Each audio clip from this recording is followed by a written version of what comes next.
Hello student, how are you. I hope कि आप सब सही होंगे।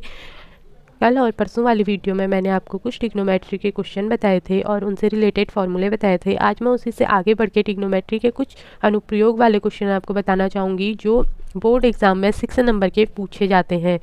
तो आपके एग्ज़ाम भी नज़दीक आने वाले हैं, तो इसलिए मैंने सोचा क्यों ना इस वीडियो को भी मैं जल्दी से जल्दी लाऊँ ताकि आप देख के अपनी बोर्ड का तैयारी कर सकें। उसमें से 3 या 4 नंबर का क्वेश्चन आता है ट्रिग्नोमेट्री से, और उसी का जो ये अगला चैप्टर है ट्रिग्नोमेट्री के कुछ अनुप्रयोग, इसमें से आपके बनता है 6 नंबर का क्वेश्चन। तो आइए जानते हैं। इन क्वेश्चनों को सबसे पहले समझने की ज़रूरत है।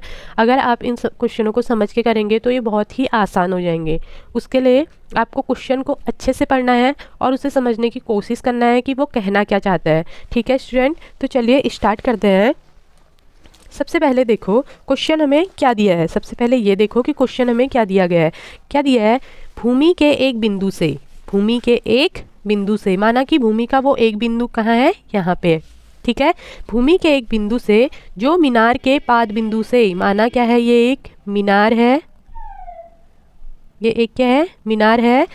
उसने बोला भूमि के एक बिंदु से, ये भूमि का एक बिंदु हो गया, जो मीनार के पाद बिंदु से, ये मीनार का पाद बिंदु हो गया, पाद बिंदु से 30 मीटर दूरी पर है। कितने मीटर दूरी पर है ये बिंदु? 30 मीटर। ठीक है, क्या बोला उसने? एक बार अच्छे से और देख लो। भूमि के एक बिंदु से, भूमि का एक बिंदु क्या हो गया? यहाँ पे हो गया। जो मीनार के पाद बिंदु से, फुट पॉइंट, जो मीनार के क्या?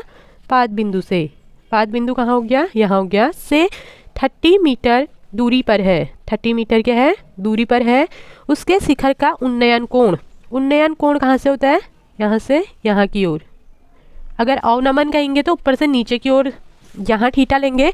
अगर उन्नयन बोला है तो यहाँ, ठीक है, यहाँ से ऊपर को, क्योंकि यहीं पे होंगे ना, यहीं से वो इंसान देखेगा ऊपर को, तो यहाँ से उसका उन्नयन कोण कितना है? 30 डिग्री। इतना समझ में आ गया? उन्नयन कोण 30 डिग्री है। मीनार की ऊंचाई, मीनार की ऊंचाई क्या हो गई? ये हो गई। ये क्या करनी है? हमें ज्ञात करनी है। हमने ले लिया कि मीनार की ऊंचाई कितनी है? h है। कितना ले लिया? h है। अब हमारे पास ट्रायंगल तो बन गया और हमें थीटा भी पता हो गया, ये 90 होगा। ठीक है, अब हम इसको एक नाम दे देते हैं, PQR। सबसे मेन इसमें यही है कि हम चित्र को कैसे समझते हैं। अगर आपको ये डायग्राम बनाना आ गया तो समझ लो कि आपने क्वेश्चन पूरा सॉल्व कर लिया। एक बार मैं आपको और समझा देती हूँ। भूमि के एक बिंदु से, हमने भूमि का एक बिंदु यहाँ पे लिया जो कि मीनार के पाद बिंदु से, पाद मीन से होता है फुट पॉइंट, फुट पॉइंट क्या हो गया? Q ले लिया हमने, से 30 मीटर, से कितने मीटर? 30 मीटर दूरी पर है। 30 मीटर क्या है? दूरी पर है। तो हमने इसकी दूरी कितनी ले ली? 30 मीटर। उसके शिखर का उन्नयन कोण, उन्नयन कोण, उन्नयन ऊपर की ओर, उन्नयन ऊपर की ओर, नयन मतलब 30 डिग्री। यहाँ से कितना बना रहा है? 30 डिग्री है। मीनार की ऊंचाई ज्ञात कीजिए। तो क्या बोला? मीनार की ऊंचाई PQ क्या करना है? ज्ञात करना है। ठीक है, अब हमें ये सबसे पहले हमने क्या लिया?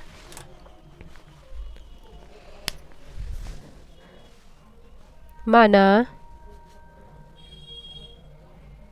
मीनार की ऊंचाई कितनी ले ली हमने?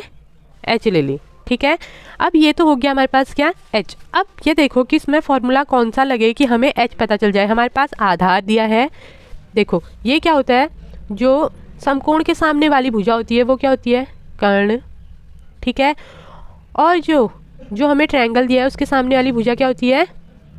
ऊंचाई। ठीक है, और जो नीचे से लगी होती है वो क्या होती है? आधार। समझ आया? जो समकोण के सामने वाली भुजा होती है उसे कर्ण कहते हैं, और ट्रायंगल जो हमें एंगल दिया है उसके सामने वाली भुजा को क्या हो गया? ऊंचाई, और ये क्या हो गया हमारे पास? आधार। तो हमें क्या चाहिए? देखो हमें क्या निकालना है? एक तो हमें h निकालना है, और दिया क्या है हमें? आधार। तो अब कुछ दिया है हमें, निकालना है हमें h, और दिया है हमें आधार। तो ऐसा कुछ याद करो जो मैंने पिछली वीडियो में बनाया था, जिसमें आधार और ऊंचाई L और क्या? A। लंब को हमने क्या लेते हैं? ये कर्ण हो गया, ये लंबाई हो गई, और ये आधार हो गया। तो अब क्या है? हमें क्या आना चाहिए? L और A। आधार और लंब किस में आता है? ये देखना है। आधार और लंब किस में आता है? एक तो tan थीटा में आता है। tan थीटा इक्वल टू क्या होता है? L/A, लंबाई बट्टे आधार, और एक cot थीटा में आता है कि आधार बट्टा लंब। ठीक है, दो में आता है। मैं यहाँ से लेती हूँ tan थीटा। क्या लेती हूँ? टेन थीटा आप कॉट थीटा से भी निकाल सकते हैं। टेन थीटा इक्वल टू क्या होता है, एल अपॉन ए होता है ना। क्या बताया था मैंने, लाल बट्टे कक्का, LAL अपॉन के ए, एल अपॉन ए, लाल बट्टे कक्का एल अपॉन ए। अब देखो टेन थीटा का मान कितना दिया है हमें, 30 डिग्री इक्वल टू एल, लंबाई को हमने क्या लिया है h, और आधार हमारे पास कितना है 30, ठीक है। टेन 30 डिग्री का मान कितना होता है, कितना होता है टेन 30 डिग्री का मान 1/√3। कल बताया था ना मैंने table, 1/√3 is equal to H ऐसे ही रहेगा, अपॉन कितना हो गया 30। अब अगर हम h का मान निकालते हैं तो h इक्वल टू आ जाता है हमारे पास 30 अपॉन क्या √3, लेकिन हमें नीचे अंडरूट नहीं चाहिए होता है। और आपने क्लास 9th में पढ़ा होगा, अगर हमें अंडरूट हटाना होता है नीचे से तो हम क्या करते हैं, ऊपर भी नीचे √3 से हर वो अंश को गुणा करने पर, हर और अंश को जब हम √3 से गुणा करेंगे तो h इक्वल टू आएगा हमारे पास 30 अपॉन √3 इंटू √3 अपॉन √3। तो हमारे पास h ऐसे ही रहा, ये क्या हो गया 30 √3 अपॉन √3 क्या होता है बोला था मैंने 3, ठीक है। अब h इक्वल टू कितना आ गया 30 √3 अपॉन 3 आया, 3 से 30 कैंसिल हुआ कितनी बार 10 बार, तो h की वैल्यू कितनी आ गई हमारे पास 10 √3। देखो स्टूडेंट कितना सरल था ना, हमें सिर्फ क्या पता चल जाना चाहिए, इसका डायग्राम बनाना आना चाहिए, और हमें ये पता होना चाहिए कि हमें कर्ण निकालना है, आधार निकालना है या लंब निकालना है, और उनके बीच में कौन सा संबंध है, मतलब कि वो साइन थीटा में आते हैं, कॉस थीटा में आते हैं या टेन थीटा में आते हैं। तो एक बार मैं और समझाती हूँ। भूमि का एक बिंदु हमने आ लिया जो कि मीनार के पाद बिंदु क्या होगा फुट पॉइंट है, जो उसका फुट पॉइंट क्यू हो गया से 30 मीटर दूरी पर था, हमने इसको 30 मीटर दूरी ले लिया। उसके शिखर का उन्नयन कर, उन मतलब ऊपर की ओर, नयन मतलब ऊपर की ओर, नयन तो ऊपर को देख रहे हैं तो यहाँ से बनेगा, तो 30 डिग्री आ गया। मीनार की ऊंचाई ज्ञात कीजिए, मीनार की ऊंचाई एल या एच हमें ज्ञात करनी है।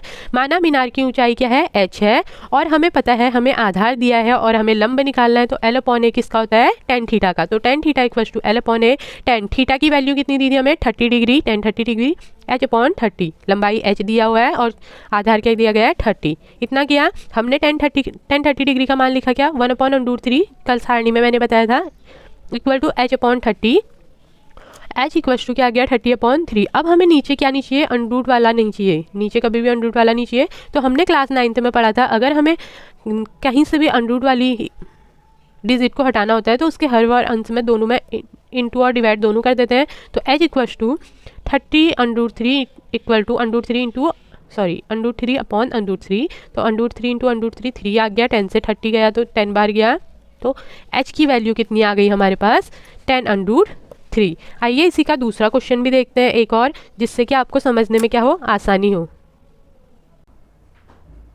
ऊंचा भवन है कितना मीटर 7 मीटर के शिखर से, ये इसका शिखर हो गया, एक टेबल टावर के शिखर का, माना ये क्या है एक टेबल टावर है, ठीक है, ये 7 मीटर ऊंचा भवन लिया है हमने, और ये क्या है टेबल टावर हो गया। शिखर से टेबल टावर के शिखर का उन्नयन कोण, उन्नयन मतलब ऊपर की ओर नयन, उन्नयन कोण कितना दिया गया है 60 डिग्री है, ठीक है। तो अगर ये उन्नयन कोण इतना है तो एक ये भी होगा, ये कितना दिया गया हमें 60 डिग्री। इतना समझ में आया। 7 मीटर ऊंचे भवन के शिखर ऊपर होता है, से टेबल टावर के शिखर, ये टेबल टावर का शिखर हो गया, का उन्नयन कोण 60 डिग्री है, और इसके पाद बिंदु, और इसी का जो पाद बिंदु है, कौन सा है पाद बिंदु, ये होगा कि पाद बिंदु से अवनमन कोण मतलब नीचे की ओर कोण कितना है 45 डिग्री है, ठीक है। इसको भी मिला देते हैं, ये हमें एक वो मिल गया, ठीक है। देख 7 मीटर ऊंचे भवन के शिखर से एक टेबल टावर के शिखर का उन्नयन कोण कितना है 60 डिग्री है, और उसी के पाद बिंदु, उसी का पाद बिंदु ये है, यहाँ से क्या है अवनमन कोण 45 डिग्री है। टावर की ऊंचाई h ज्ञात करनी है। अगर यहाँ 7 सेंटीमीटर है तो ये भी 7 सेंटीमीटर होगा, तो हमें क्या ज्ञात करनी है, उसकी ऊंचाई ज्ञात करनी है। ठीक है, और इनको कुछ नहीं दिया गया है तो इसको हम x ले लेते हैं, और अगर ये x है तो ये भी कितना होगा, x होगा। अब हम इसको एक नाम दे देते हैं A B C D E, ठीक है, जिससे कि हमें आसानी से क्या हम इसको सॉल्व कर सकें। तो आइए इसको सॉल्व करते हैं। सबसे पहले देखते हैं हमें दिया क्या है और हमें निकालना क्या है। ठीक है, माना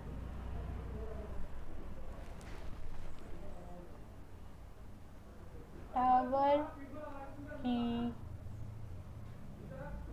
ऊंचाई कितनी होगी, टावर की ऊंचाई h+7, h+7, ठीक है। माना टावर की ऊंचाई क्या है, h+7 है। इतना समझ में आया। टावर की ऊंचाई कितनी हो गई हमारे पास, h+7 हो गई। उसके बाद हमने क्या करना है, इसकी ऊंचाई निकलने के बाद अब देखो BC बराबर क्या है, BC इज इक्वल टू कितना है, DE इज इक्वल टू कितना लिया है हमने, x, ठीक है। इतना समझ में आया। अब देखो सबसे पहले हम नीचे वाले त्रिभुज में निकालते हैं। अगर ये 45 डिग्री है तो इसके जो नीचे सम्मुख कोण होगा वो भी तो 45 डिग्री होगा ना। देखो किसी भी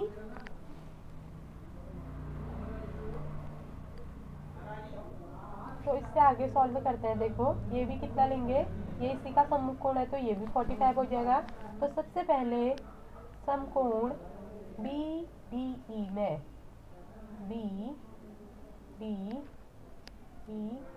में देखो इसमें भी हमने पहले क्वेश्चन की तरह क्या क्या निकालना है, L दिया हुआ है और H निकालना है, सॉरी L दिया हुआ है और क्या निकालना है, A निकालना है, आधार निकालना है हमें और लंबाई दी गई है। तो कौन सा फॉर्मूला लेंगे, फिर से tan थीटा वाला। कौन सा लेंगे, tan theta. tan theta equal to L upon क्या होता है, A।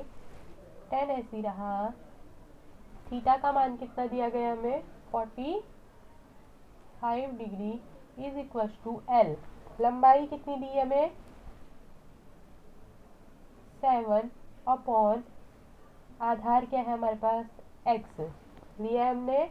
tan 45 का मान होता है कितना 1, 7 अपॉन x, तो x की वैल्यू कितनी मिल गई हमें यहाँ 7। अब हमारे पास किसकी वैल्यू आ गई है, x की वैल्यू, ठीक है। x की वैल्यू कितनी पता चल गई हमें 7।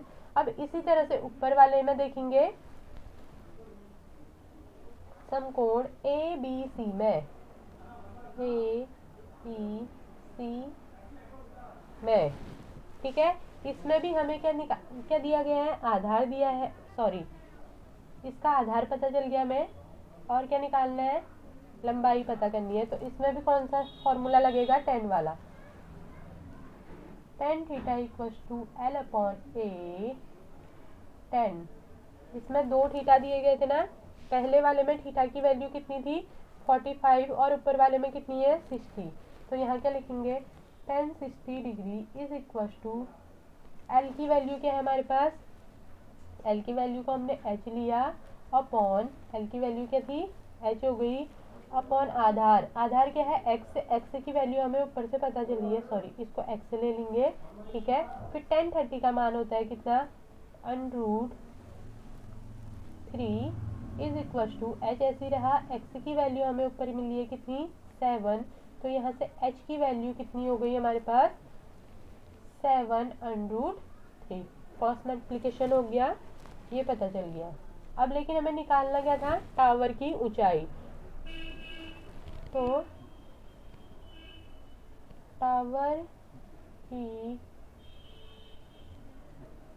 ऊंचाई कितनी ली है हमने ऊपर, टावर की ऊंचाई h+7 7 कितनी ली है, h plus 7, h plus 7, h की वैल्यू मिली हमें 7√3 मिली h की वैल्यू, प्लस कितना आ गया 7, तो 7 दोनों में कॉमन है तो 7 बाहर आ जाएगा, अंदर क्या आ जाएगा √3 प्लस 1। यही क्या होगी टावर की ऊंचाई,